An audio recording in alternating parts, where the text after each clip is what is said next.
Telangana public service commission నిర్వహించే group 1 రిక్రూట్మెంట్లో భాగంగా మనకు తెలంగాణ చరిత్ర సంస్కృతి అనేది గ్రూప్ 1 మెయిన్స్లో పేపర్ 2లో సిలబస్గా ఉన్నది. ఆసబ్జాయిల కాలం నాటి ఆర్థిక సాంఘిక పరిస్థితులను వివరించమనే ప్రశ్న ఒకవేళ మెయిన్స్లో అడిగినట్లయితే మనం ఏ విధంగా రాయాలనో నేను లాస్ట్ ఎపిసోడ్స్లో వివరించడం జరుగుతుంది. మిగిలిన అంశాలను ఆర్థిక పరిస్థితుల గురించిన అంశాలను లాస్ట్ ఎపిసోడ్లో వివరించడం జరిగింది. ఇప్పుడు మిగిలిన అంశాలను ఇప్పుడు వివరించడం జరుగుతుంది. ఆసబ్జాయి రాజ్యం అనేది క్రీస్తకం 1724 సంవత్సరంలో నిజాముల్ ముల్క్ అనేవాడు స్థాపించడం జరిగింది. నిజాముల్ ముల్క్ ఆయనే మొట్టమొదటి ఆసబ్జాయి పాలకుడు. ఆయన ఆసబ్జాయి రాజ్యాన్ని 1724 సంవత్సరంలో స్థాపించాడు. ఈ విధంగా మరి ఆసబ్జాయి రాజ్య స్థాపన 1724లో జరిగింది కాబట్టి ఆనాటి మొఘల్ చక్రవర్తి ఆసబ్జాయి రాజ్య స్థాపకుడైన నిజాముల్ ముల్క్ అధికారాన్ని గుర్తించి ఆయనకు ఆసబ్జాయి అనే బిరుదు ఇవ్వడం జరిగింది. ఆ విధంగా ఆసబ్జాయి రాజ్యం అనేది ఔరంగాబాద్ రాజధానిగా ఆసబ్జాయి రాజ్యం 1724 సంవత్సరంలో స్థాపించబడింది. తర్వాత ఆసబ్జాయి రాజ్యంలో మన నిజాముల్ ముల్క్ అసలు పేరు స్థాపించినప్పటికీ ఆయన అసలు పేరు మీర్ కమరుద్దీన్, ఆయనకు చిన్కిలిచ్ ఖాన్, ఫతేహ్ జంగ్, నిజాముల్ ముల్క్ అనే బిరుదులు ఉండేవి. తర్వాత మనకు ఈ విధంగా ఆయన స్థాపించిన తర్వాత ఆ రెండో పాలకుడు నిజాం అలీ ఖాన్ కాలంలో జరిగిన ముఖ్య అంశాలు ఏంటంటే నిజాం అలీ ఖాన్ తన రాజధానిని ఔరంగాబాద్ నుంచి హైదరాబాద్ మార్చడం జరిగింది. తర్వాత నిజాం ఆ విధంగా మొట్టమొదటిసారిగా నిజాం అలీ ఖాన్ బ్రిటిష్ వారితో సైన్య సహకార ఒప్పందం చేసుకున్నాడు. ఆ విధంగా బ్రిటిష్ వారికి సామంతునిగా మారిపోవడం జరిగింది. ఆ తర్వాత మనకు 7వ నిజాం కాలంలో చెప్పుకోదగ్గ కొంతమేరకు హైదరాబాదు రాజ్యంలో అన్ని రంగాల్లో కొంతమేరకు అభివృద్ధి జరిగింది. అంటే ఆధునిక పరిశ్రమలు స్థాపించడం కానీ, ప్రాజెక్ట్స్ నిర్మించడం కానీ, మిగిలిన అంశాలను కానీ 7వ నిజాం కాలంలో కొంతమేరకు జరిగింది. 6వ నిజాం కాలం నుంచే అభివృద్ధి అనేది మనకు పర్టికులర్గా ఇక్కడ కనబడుతుంది. అంటే నిజాముల కాలంలో ఎలాంటి ఆర్థిక పరిస్థితులు ఉండేవి, ఆనాటి ఆర్థిక వ్యవస్థ ఏ విధంగా ఉండేది అనే అంశాలను మనం ఇప్పుడు అధ్యయనం చేస్తున్నాం. ఈనాటి పరిశ్రమలకు మనకు నిజాం అంటే ఆసబ్జాయి రాజులు పరిశ్రమలను అనేక ప్రాంతాల్లో కొంతమేరకు పరిశ్రమలను స్థాపించడం జరిగింది. అంటే అనుకున్నంత స్థాయిలో లేకపోయినా కొంతమేరకు అయితే పరిశ్రమల స్థాపన జరిగింది. ముఖ్యమైన పరిశ్రమలు ఏంటంటే మనకు గద్వాల సిద్దిపేటల్లో నేత పట్టు పరిశ్రమలకు ఉండేవి. సిద్దిపేటల్లో నేత మరియు పట్టు పరిశ్రమలు ఉండేవి. తర్వాత నిర్మల్లో కుటీర పరిశ్రమలు ఉండేవి. కుటీర పరిశ్రమలు స్థాపించబడ్డాయి. గద్వాల సిద్దిపేటల్లో నేత పట్టు పరిశ్రమలు స్థాపించబడ్డాయి. తర్వాత నిర్మల్లో కుటీర పరిశ్రమలు స్థాపించబడ్డాయి. తర్వాత అదేవిధంగా సిర్పూర్లో కాగితం పరిశ్రమ, అంటే దీన్ని వీరే 7వ నిజమైన ఉస్మాన్ అలీ ఖాన్ కాలంలో ఇది ఏర్పడ్డది. సిర్పూర్లోని కాగితం పరిశ్రమ కాగజ్ నగర్, సిర్పూర్ కాగజ్ నగర్ అంటారు. సిర్పూర్లో కాగితం పరిశ్రమ నిర్మించబడ్డది. తర్వాత బోధన్లో చక్కెర కర్మాగారం ఏర్పాటు చేయడం జరిగింది. తర్వాత హైదరాబాద్లో చార్మినార్ సిగరెట్ ఫ్యాక్టరీ. తర్వాత దివాన్ బహదూర్ రామ్ గోపాల్ మిల్స్. హైదరాబాద్లో దివాన్ బహదూర్ రామ్ గోపాల్ మిల్స్. తర్వాత వరంగల్లో ఆజం జాహీ మిల్లులు. ఇవన్నీ ప్రసిద్ధమైన పరిశ్రమలు ఆ కాలంలో ఉండేవి. ఈ పరిశ్రమలలో వేలాది మంది కార్మికులకు ఉపాధి లభించేది. తర్వాత చివరి నిజాం కాలంలోనే పారిశ్రామిక ప్రగతి ప్రారంభమైంది. చివరి నిజామైన ఉస్మాన్ అలీ ఖాన్ కాలంలోనే కొంతమేరకు పారిశ్రామిక ప్రగతి అనేది జరిగింది. అంటే అన్ని రంగాల్లో కూడా కొంతమేరకు అభివృద్ధి జరిగింది. ముఖ్యంగా పారిశ్రామిక రంగంలో కానీ, నీటిపారుదల రంగంలో కానీ, తర్వాత మిగిలిన అంశాల పరంగా తీసుకున్నా కానీ కొన్ని ఫ్యాక్టరీస్ కానీ, నిర్మాణాలు కానీ, తర్వాత ఇవన్నీ కూడా చివరి నిజాం కాలంలోనే కొంతమేరకు పారిశ్రామిక ప్రగతి అనేది ప్రారంభమైంది. పారిశ్రామికీకరణ. హైదరాబాద్ రాజ్యం అనేది అనేక రకాల పారిశ్రామిక వస్తువులను ఉత్పత్తి చేసేది. హైదరాబాద్ రాజ్యంలో అనేక పారిశ్రామిక వస్తువులు ఉత్పత్తి జరిగేది. 1899లో హైదరాబాద్ గోదావరి వ్యాలీ రైల్వే లైన్ను మన్మాడ్ను కలుపుతూ ఏర్పాటు చేయడం వల్ల ఆ ప్రాంతంలో 1899 సంవత్సరంలో Hyderabad Godavari valley railway line Hyderabad Godavari valley railway line నిర్మించడం జరిగింది. అది మహారాష్ట్రలో ఉన్న మన్మాడ్ను కలుపుతూ ఏర్పాటు చేయడం వల్ల ఆ ప్రాంతాల్లో దానికి సంబంధించిన ఆ ప్రాంతాల్లో పత్తి పండేది, దానికి సంబంధించిన జిన్నింగ్ పరిశ్రమలు నెలకొల్పడానికి అవకాశం కలిగింది. ముఖ్యంగా మనకి ఇక్కడ తెలిసేది ఏంటంటే 1899 సంవత్సరంలో హైదరాబాద్ నుంచి మన్మాడ్ అంటే మహారాష్ట్ర మన్మాడ్ను కలుపుతూ రైల్వే లైన్ వేయడం జరిగింది. రైలు వేయడం ఉంది. కానీ మరి ఆ ప్రాంతాల్లో ఎక్కువగా పత్తి పండుతుంది.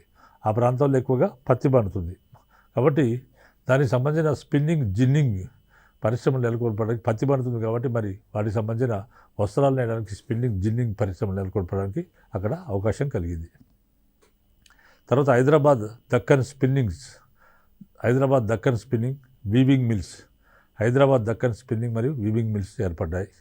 లిమిటెడ్ 1877 సంవత్సరంలో ఏర్పాటు చేశారు. హైదరాబాద్ దక్కన్ స్పిన్నింగ్ తర్వాత వీవింగ్ మిల్స్ను క్రీశకం 1877 సంవత్సరంలో ఏర్పాటు చేయడం జరిగింది. దానికి సంబంధించిన జిన్నింగ్ పరిశ్రమలు నెలకొల్పడానికి అవకాశం కలిగింది. అంటే ఈ ట్రైన్ సిస్టమ్ వల్ల ఇక్కడ జిన్నింగ్ పరిశ్రమలు నెలకొల్పడానికి అవకాశం కలిగింది. 1917 సంవత్సరంలో నిజాం ప్రభుత్వం ఇండస్ట్రియల్ ల్యాబొరేటరీని ఏర్పరిచి పరిశోధనలు చేపట్టింది. అంటే పారిశ్రామిక ప్రగతి కొరకు 1917 సంవత్సరంలో నిజాం ప్రభుత్వము ఇండస్ట్రియల్ ల్యాబొరేటరీ అనే దాన్ని ఏర్పాటు చేసి పరిశోధనలు చేపట్టింది. 1930 సంవత్సరంలో ఉస్మానియా యూనివర్సిటీ గ్రాడ్యుయేట్స్ అసోసియేషన్ అనే సంస్థ ద్వారా 1937 సంవత్సరంలో ఉస్మానియా యూనివర్సిటీ గ్రాడ్యుయేట్స్ అసోసియేషన్ అనే సంస్థ ద్వారా శాశ్వత పారిశ్రామిక వస్తువుల ప్రదర్శనలు ప్రతి సంవత్సరం హైదరాబాద్లో నిర్వహించడం ప్రారంభమైంది. ఉస్మానియా యూనివర్సిటీ గ్రాడ్యుయేట్ అసోసియేషన్ అనే సంస్థ ద్వారా శాశ్వత పారిశ్రామిక వస్తువుల ప్రదర్శనలు పరిశ్రమల్లో తయారైన వస్తువుల ప్రదర్శనలు ప్రతి సంవత్సరం హైదరాబాద్లో నిర్వహించడం ప్రారంభమైంది. ఉస్మానియా గ్రాడ్యుయేట్ అసోసియేషన్ అనేది ఇది చిన్న తరహా పరిశ్రమల ఉత్పత్తుల ప్రోత్సాహానికి, తర్వాత ముల్కీ ఇండస్ట్రీస్ అనే పేరున పత్రిక నడిపేది. ఈ ఉస్మానియా గ్రాడ్యుయేట్స్ అసోసియేషన్ వారు చిన్న తరహా పరిశ్రమల ఉత్పత్తులను ప్రోత్సహించడం కొరకు వీరు ముల్కీ ఇండస్ట్రీస్ అనే పేరు మీద ఒక పత్రిక వీరు నడిపేవారు. వివిధ పరిశ్రమలు డిబిఆర్ మిల్లు 1920 సంవత్సరంలో ఏర్పడింది. దివాన్ బహదూర్ రామ్ గోపాల్ మిల్లు, దీని పేరు దివాన్ బహదూర్ రామ్ గోపాల్ మిల్లు. దీన్నే డిబిఆర్ మిల్స్ అంటారు. దీన్ని 1920 సంవత్సరం ఫిబ్రవరి 14వ తేదీన హైదరాబాద్లో లోయర్ ట్యాంక్ బండ్లో స్థాపించారు. ఇది ఒక బట్టల పరిశ్రమ. ఇది ప్రభుత్వ ఆధ్వర్యంలో నడిచేది. దీని పేరు డిబిఆర్ మిల్లు, దివాన్ బహదూర్ రామ్ గోపాల్ మిల్లు అంటారు. ఇది 1920 సంవత్సరం ఫిబ్రవరి 14వ తేదీన హైదరాబాద్ లోయర్ ట్యాంక్ బండ్లో స్థాపించారు. ఇది ఒక బట్టల పరిశ్రమ. తర్వాత ఆల్విన్ మెటల్ వర్క్స్ ఈ కంపెనీ 1920 సంవత్సరంలో హైదరాబాద్లో హకీం మొహమ్మద్ మొహినుద్దీన్ ఫారూఖీ అనేవారు స్థాపించారు. ఆల్విన్ మెటల్ వర్క్ను 1920లో హైదరాబాద్లో హకీం మొహమ్మద్ మొహినుద్దీన్ ఫారూఖీ అనేవారు స్థాపించాడు. ఇది ప్రజలు బాగా ఉపయోగించే జిందా తిలిస్మాత్, తర్వాత ఫారూఖీ పళ్ళపొడి, జిందా బామ్ అనే వస్తువులను ఉత్పత్తి చేసేది. జిందా తిలిస్మాత్, ఫారూఖీ పళ్ళపొడి, జిందా బామ్ అనే వస్తువులను ఈ యొక్క కంపెనీ తయారు చేసేది. తర్వాత ప్రాగా టూల్స్ 1943 సంవత్సరంలో నిజాం ప్రభుత్వం ఏర్పాటు చేసింది. ప్రాగా టూల్స్ దీన్ని 1943లో ప్రాగా టూల్స్ కార్పొరేషన్ పేరుతో సికింద్రాబాద్లోని కవాడిగూడలో యంత్రాల పనిముట్లు తయారు చేసే లక్ష్యంతో ఏర్పాటు చేశారు. ప్రాగా టూల్స్ను 1943లో, అంటే ప్రాగా టూల్స్లోనే భారతదేశ స్వాతంత్రం వచ్చిన తర్వాత ప్రాగా టూల్స్ 1943 సంవత్సరంలో, అంటే నిజాం అప్పుడు ఆయుధాలు కూడా తయారు చేశాడు. ఇందులో ప్రాగా టూల్స్ను 1943లో ప్రాగా టూల్స్ కార్పొరేషన్ పేరుతో సికింద్రాబాద్లోని కవాడిగూడలో యంత్రాల పనిముట్లు తయారు చేసే లక్ష్యంతో ఈ ఇండస్ట్రీస్ని ఏర్పాటు చేశారు. 1963 సంవత్సరంలో దీన్ని ప్రాగా టూల్స్ లిమిటెడ్గా వ్యవహరిస్తూ డిఫెన్స్ మినిస్టరీకి సెంట్రల్ గవర్నమెంట్ డిఫెన్స్ మినిస్టర్కి అప్పగించడం జరిగింది. 1963లో దీన్ని ప్రాగా టూల్స్ లిమిటెడ్గా వ్యవహరిస్తూ డిఫెన్స్ మినిస్ట్రీ వారికి దీన్ని అప్పగించడం జరిగింది. తర్వాత హైదరాబాద్ ఆస్బెస్టాస్ ఇది 1946 జూన్ 15న హైదరాబాద్లో స్థాపించబడింది. హైదరాబాద్ ఆస్బెస్టాస్ అనే సంస్థ ఇండస్ట్రీ ఇది 1946 సంవత్సరం జూన్ 17వ తేదీన హైదరాబాద్లో స్థాపించబడింది. దీన్ని తర్వాత కాలంలో హైదరాబాద్ పరిశ్రమగా పిలిచేవారు. దీనిలో రేకులు మరియు షీట్స్ ఉత్పత్తి చేసేవారు. తర్వాత సర్సిల్క్ ఇండస్ట్రీ చారిత్రకంగా చూసినట్లయితే కాగజ్ నగర్ అనేది గోండు రాజ్యంలో భాగంగా ఉండి సిరిపూర్ అనే పట్టణ కేంద్రంగా పరిపాలించబడేది. చారిత్రకంగా మనం చూసినట్లయితే కాగజ్ నగర్ అనేది గోండు రాజ్యం అనేది ఒకటి ఆ ప్రాంతాల్లో ఉండేది. ఆదిలాబాద్ జిల్లా పరిసర మధ్య గోండు రాజ్యంలో భాగంగా ఉండి సిరిపూర్ అనే పట్టణ కేంద్రంగా పరిపాలించబడేది. తర్వాత కాగజ్ నగర్ను కొత్తపేట అని కూడా అంటారు. ఈ కొత్తపేట 7వ నిజాం ఉస్మాన్ అలీ ఖాన్ కాలంలో కొత్తగా నిర్మించబడింది. ఈ కొత్తపేట 7వ నిజాం ఉస్మాన్ అలీ ఖాన్ కాలంలో ఈ కొత్తపేట అనేది కొత్తగా నిర్మించబడింది. తర్వాత సిరిపూర్ ప్రాంతంలో పేపర్ మిల్లును ఏర్పాటు చేయడం వల్ల ఈ ప్రాంతానికి కాగజ్ అంటే పేపర్ కాబట్టి కాగజ్ నగర్ అని పేరు వచ్చింది. ఈ పేపర్ మిల్లు భారతదేశంలోనే స్థాపించిన మొట్టమొదటి పరిశ్రమల్లో ఒకటి. ఈ పేపర్ మిల్లు భారతదేశంలో స్థాపించిన మొట్టమొదటి పరిశ్రమల్లో ఇది ఒకటి. ఇది 1942వ సంవత్సరంలో ఉత్పత్తిని ప్రారంభించింది. ఈ పరిశ్రమ 1942 సంవత్సరంలో కాగితాలను తయారు చేయడం ప్రారంభించింది. తర్వాత చార్మినార్ సిగరెట్ ఫ్యాక్టరీ వజీర్ సుల్తాన్ టొబాకో పరిశ్రమను 1916లో హైదరాబాద్ విఠల్వాడి ప్రాంతంలో వజీర్ సుల్తాన్ చేత ప్రారంభించబడింది. వజీర్ సుల్తాన్ టొబాకో పరిశ్రమను 1916 సంవత్సరంలో హైదరాబాద్ విఠల్వాడి ప్రాంతంలో వజీర్ సుల్తాన్ చేత ఇది ప్రారంభించబడింది.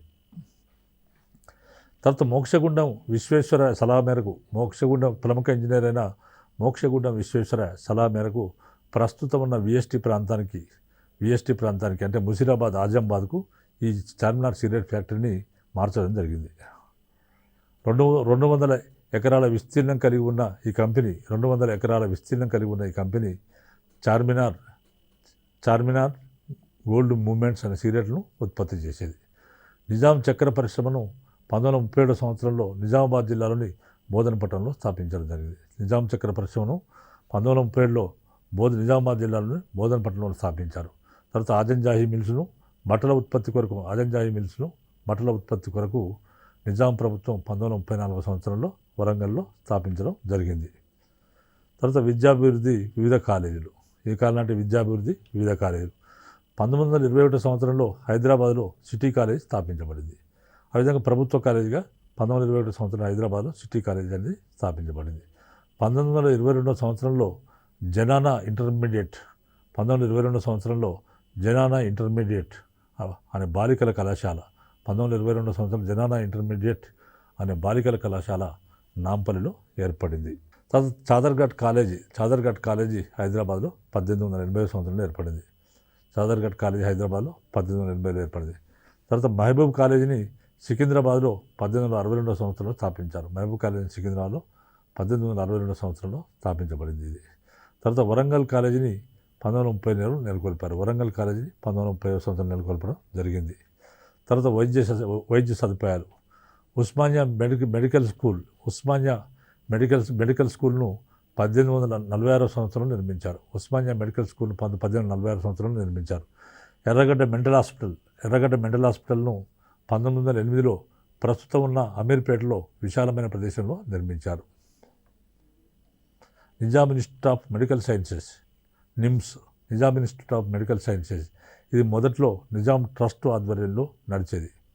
కానీ 1961లో భారత ప్రభుత్వం ఆధ్వర్యంలో ప్రస్తుతం నిర్మాణాలు కట్టించబడి కొనసాగుతుంది. Nizam institute of medical science and NIMS అనేది హైదరాబాద్లో, ఇది మొదట్లో నిజాం ట్రస్ట్ ఆధ్వర్యంలో నడిచేది హైదరాబాద్లో.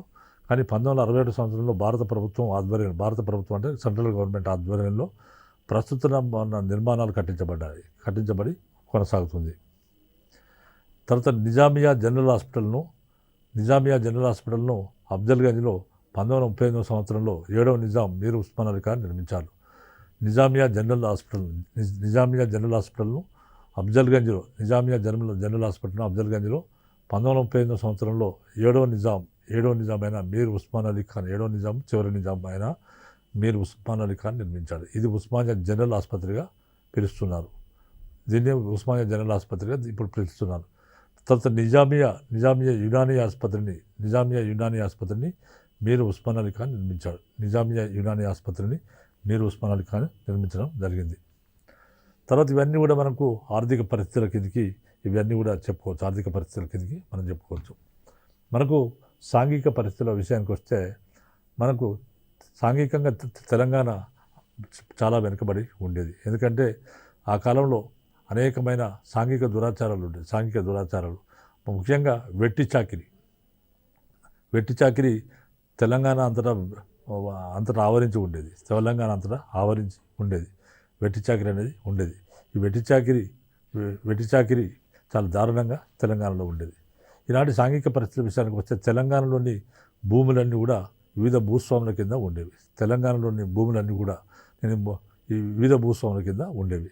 అంటే 1/30 వంతు భూములు వివిధ భూస్వాముల కింద ఉండేవి. అంటే మనకు మొత్తం భూమి టోటల్ వ్యవసాయోగ్యమైన భూమి 5,30,00,000 ఎకరాల భూమి మొత్తం వ్యవసాయోగ్యమైన భూమి. ఈ భూమిలో మనకు 3 కోట్ల ఎకరాలు భూమి శిస్తు అంటే ప్రభుత్వ భూమి శిస్తు వ్యవస్థ కింద 3 కోట్ల ఎకరాలు ఉండేది. మిగిలిన భూమి వివిధ యాజమాన్యాల కింద ఉండేది. 10% భూమి అంటే మొత్తం హైదరాబాద్ రాజ్యంలోని మొత్తం వ్యవసాయ యోగ్యమైన భూమిలో 10% భూమి నిజాం సొంత కమతంగా అంటే నిజాం సొంత భూమిగా 10% భూమి ఉండేది. ఇది 8,100 చదరపు మైళ్ళలో విస్తరించి 18 తాలూకాల్లో 8,100 చదరపు మైళ్ళలో విస్తరించి 18 తాలూకాల్లో విస్తరించబడి ఉండేది. ఈ నిజాం సొంత భూమిలో దీనికి కావాల్సిన నిజాం సొంత భూమి దానిలో వచ్చే సంపద అంటే దానిలో వచ్చే ఆదాయం మొత్తం కూడా నిజాము జేబులోకి వెళ్ళేది, కానీ ప్రభుత్వానికి చెందేది కాదు. తర్వాత ఇంకా మిగిలిన 1/30 వంతు భూమి వివిధ జాగీర్దారుల కింద ఉండేది. ఈ విధంగా మరి వివిధ జాగీర్దారుల కింద ఉన్నప్పుడు వారు ఈ జాగీర్దారులు ఈ భూస్వాములు వీళ్ళందరూ కూడా గ్రామాల్లో ఉంటూ ప్రజలపై పెత్తనం చేసేవారు. భూమి శిస్తును కొంతమేరకు భూమి శిస్తును ప్రభుత్వానికి చెల్లించి మిగతాది తాము ఉంచుకునేవారు. ఈ విధంగా ప్రజలను పీడించి పిపి చేసి భూమి శిస్తు పనులు వసూలు చేసేవారు. మరి ఇదే కాకుండా ఇంకా పైగా భూములని ఉన్నాయి. పైగా భూములు అంటే పైగా ఇనాములు అంటే నిజాము తన బంధువులకు తన చుట్టాలకు పైగా భూములు ఇస్తారు. ఈ పైగా భూములను వారు అనుభవిస్తూ వారు సైన్యాలను పోషించి నిజాం రాజుకు యుద్ధ సమయాల్లో ఆ సైన్యాన్ని సరఫరా చేశారు. ఇటువంటి భూములను ఏమనేవారంటే పైగా భూములని అనేవారు. తర్వాత ఈ విధంగా రకరకాల భూ యాజమాన్యాలు ఉన్నాయి. దేశముఖులు ఉన్నారు, దొరలు ఉన్నారు, తర్వాత భూస్వాములు ఉన్నారు, తర్వాత మాలీ పటేల్, తర్వాత ఇట్లా రకరకాల భూస్వాములు జాగీర్దారులు ఆ కాలంలో దేశముఖులు దేశపాండేలు అనే జాగీర్దారులు ఆ కాలంలో ఉండేవారు. వీళ్ళందరి కింద మిగిలిన భూములు ఉండేవి. ఈ మిగిలిన భూములను వీరు అనుభవిస్తూ ప్రభుత్వానికి వీరు ఒక ఏజెంట్లుగా ఉండేవారు. అంటే ప్రభుత్వం వీరినే సమర్థించేది, వీరి చర్యలనే గుర్తించేది. ప్రభుత్వానికి వీరు అండగా ఉండేవారు. గ్రామాల్లో ఎవరైనా ఎదురు తిరిగినట్లయితే వాడు ఇమ్మీడియట్గా వారి మీద దౌర్జన్యం జరిగేది. తర్వాత అదేవిధంగా ఒక పక్క భూస్వాములు మరొక పక్క రజాకారులు ప్రజలను దోచుకు తినడం జరిగింది. ఈ విధంగా ప్రజలు చాలా ఇక్కట్లకు గురయ్యారు. తెలంగాణలోని భూములన్నీ కూడా వివిధ భూస్వాముల కింద ఉండేవి.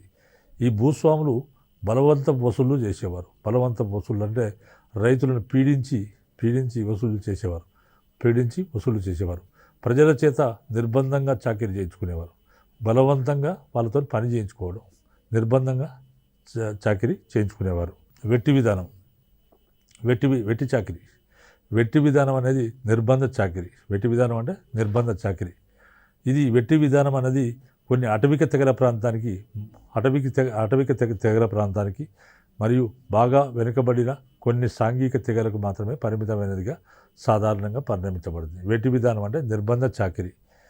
నిర్బంధ చాకిరీ అనేది ఆటవిక తెగల ప్రాంతానికి, కొన్ని అటవీ తెగలలో ఇటువంటి పరిస్థితి ఉంటుంది కదా. నాగరిక సమాజంలో ఇటువంటి పరిస్థితి ఉండదు, వెట్టి విధానం ఉండదు. అంటే వెట్టి విధానం అనేది కొన్ని ఆటవిక తెగలు, అంటే వాళ్ళకు నాగరికత తెలియదు కాబట్టి అలాంటి ఆటవిక తెగల ప్రాంతానికి మరియు బాగా వెనుకబడిన కొన్ని సాంఘిక తెగలకు మాత్రమే పరిమితమైనదిగా సాధారణంగా వెట్టి అనేది పరిగణించబడుతుంది. కానీ మరి నాగరికత సమాజంలో కూడా వెట్టి చాకిరీని చేయడం. అయితే తెలంగాణలో ఈ వెట్టి చాకిరీ విధానము, తెలంగాణలో వెట్టి చాకిరీ విధానము సమాజం అంతటా ఆవరించి ఉండేది. సమాజంలో ఎక్కడ చూసినా వెట్టి విధానం ఆవరించి ఉండేది. తర్వాత ప్రజల్లోకి అన్ని వర్గాల వారికి తమ స్థాయిల్లో ఇది వర్తించేది. అంటే వెట్టి అనేది ఏ ఒక్కరికి పరిమితం కాదు, ప్రజలందరికీ వర్తించేది వెట్టి అనేది. ప్రజల్లోకి అన్ని వర్గాల వారికి తమ స్థాయిల్లో వాళ్ళ స్థాయిని బట్టి ఈ వెట్టి అనేది వర్తించేది. ప్రతి హరిజన కుటుంబం, గ్రామంలో ఉన్న ప్రతి హరిజన కుటుంబం వెట్టి చాకిరీ చేయడానికి కుటుంబంలోని వారిని ఒకరిని కేటాయించవలసి ఉండేది. ప్రతి హరిజన కుటుంబం వెట్టి చాకిరీ చేయడానికి కుటుంబంలోని వారిని కుటుంబంలో ఒకరిని కంపల్సరీ, ప్రతి కుటుంబంలో ఒకరిని వెట్టి చాకిరీ చేయడానికి నియమించాలి. ప్రతి గ్రామంలో ఉన్న ప్రతి హరిజన కుటుంబం కూడా వెట్టి చాకిరీ చేయడానికి కుటుంబంలోని ఒకరిని కంపల్సరీ కేటాయించవలసి ఉండేది. ప్రతి గ్రామంలో ప్రతి ఇంటి నుండి ఒక మనిషిని పంపడం జరిగింది. ఎందుకు వెట్టి చాకిరీ చేయడానికి పంపడం? ఎవరికి వెట్టి చేయాలి అంటే ఆనాటి భూస్వాములకు, వాళ్ళకి వెట్టి చేయాలి. ప్రతి గ్రామంలో ప్రతి ఇంటి నుండి ఒక మనిషిని వెట్టి చేయడానికి పంపడం జరిగేది. వెట్టి చాకిరీ 2 విధాలు అమలు జరిగేది.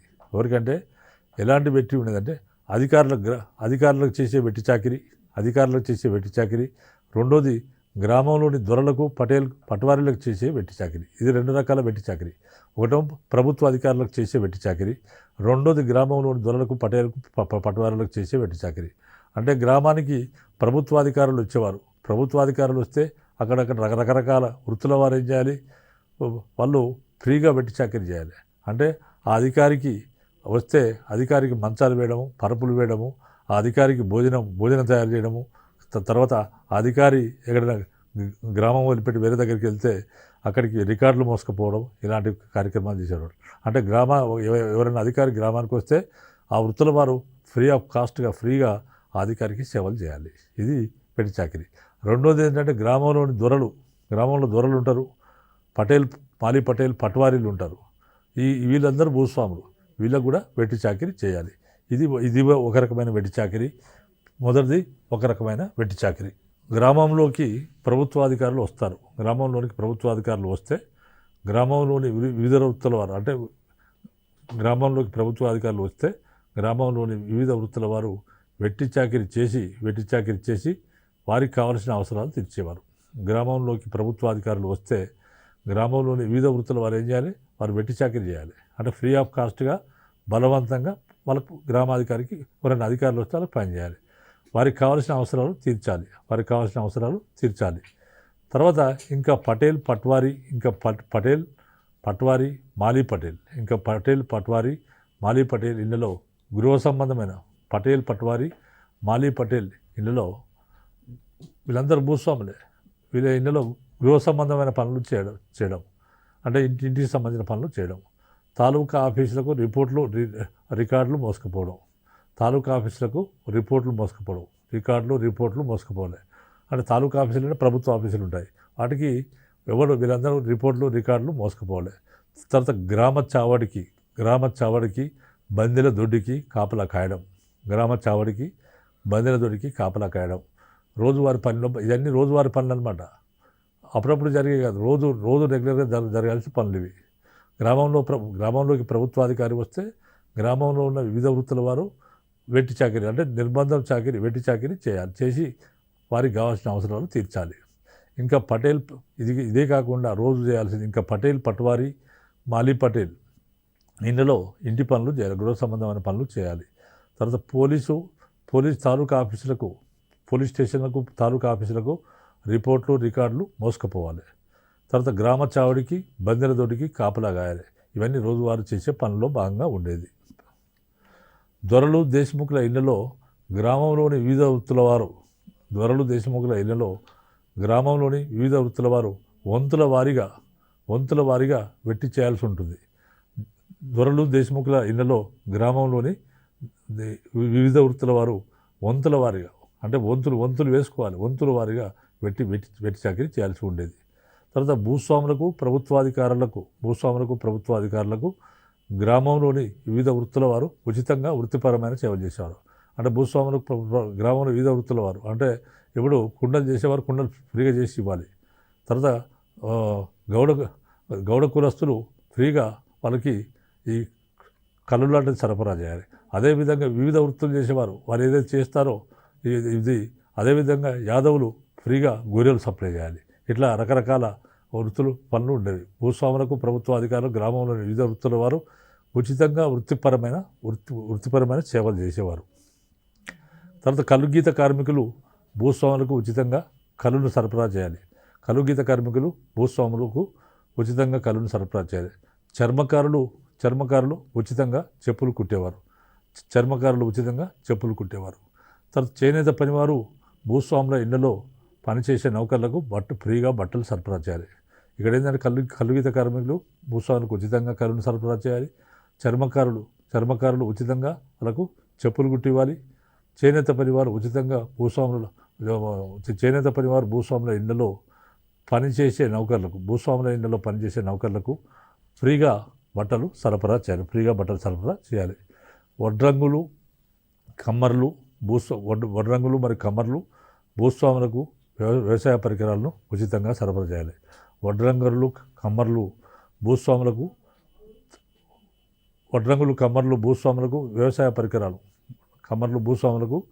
వ్యవసాయ పరికరాలను ఉచితంగా సరఫరా చేయాలి. తర్వాత రజకులు ఉచితంగా బట్టలు ఉతకాలి. భూస్వాములకు ఉచితంగా బట్టలు ఉతకాలి, అంట్లు తోమాలి. గ్రామంలో మకాం వేసిన అధికారుల కొరకు మంచాలు, పరుపులు మోసుకెళ్ళాలి. గ్రామంలో మకాం వేసిన ప్రభుత్వ అధికారుల కొరకు మంచాలు, పరుపులు మోసుకెళ్ళాలి. వంట సామాగ్రిని సరఫరా చేయాలి.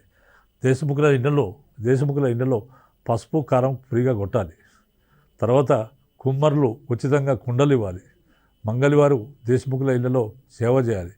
రాత్రి వేళ భూస్వాముల పాదాలు ఉత్తాలి, అతని ఒళ్ళు మర్దన చేయాలి. ఇవన్నీ కూడా ఆ కాలంలో ఉండేవి. తర్వాత ఈ విధంగా ఈ కాలంలో ఇటువంటి వెట్టి చాకిరీ ఉండేది.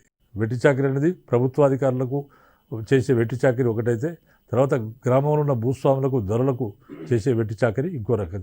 ఈ విధంగా తెలంగాణ సమాజం అంతా కూడా వెట్టి చాకిరీ అనేది ఆవరించి ఉండేది. కాబట్టి ఈ వెట్టి చాకిరీ అనేది సర్వసాధారణంగా ఉండేది. వెట్టి చాకిరీ వల్ల తెలంగాణ సమాజం ఆ రోజుల్లో అణగారిపోవడం జరిగింది. సో ఈ విధంగా మనం ఆసబ్జాయిల కాలం నాటి ఆర్థిక, సాంఘిక పరిస్థితులు రాయాల్సి వస్తే మనకు ఇదంతా మ్యాటర్ను మనం రాయాల్సి ఉంటుంది. తర్వాత మిగిలిన వివరాలను నెక్స్ట్ ఎపిసోడ్లో వివరించడం జరుగుతుంది.